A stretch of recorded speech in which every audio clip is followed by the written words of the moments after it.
My Lords, it's a great pleasure to follow the noble Lady Baroness Jones of Whitchurch, and I'm very grateful to her for introducing that bill in such a measured and comprehensive way. And she's quite right, it's about leadership. I don't think that the importation of shark fins is a huge issue in this country numerically. It's been a while since Moor and Gulf of the Ravin salt sea shark was regularly used in Scottish witches' brews, and it's not a massive issue by tonnage. But there is a question of moral leadership and example. We think of ourselves as a small island. We are in fact at the heart of a huge archipelago of overseas territories. And when you look at the waters controlled by those territories when put together in the Caribbean, the South Atlantic, the Indian Ocean and the Pacific, it's an area about the size of India. So if anything, we are a maritime nation, an aquatic state.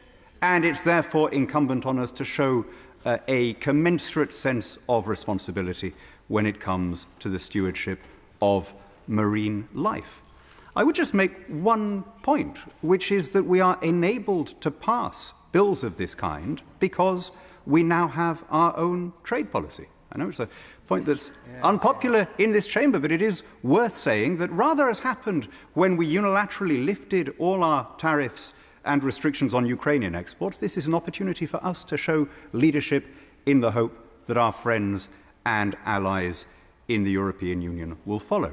I'm conscious of speaking between our two excellent Lady Joneses, two outstanding contributors, Jones the Strike and Jones the Green, as it were, outstanding contributors to your Lordship's councils. And I hope that my dear friend, the noble Lady Baroness Jones of Mulscombe, who is a proper 30-year standing friend and whose homemade jam is a delight to my children, will take this opportunity to acknowledge, because it happens so rarely, that this is something we are able to do because we are now a fully sovereign country. It is precisely issues of this kind that ought to be determined through our national mechanisms and procedures.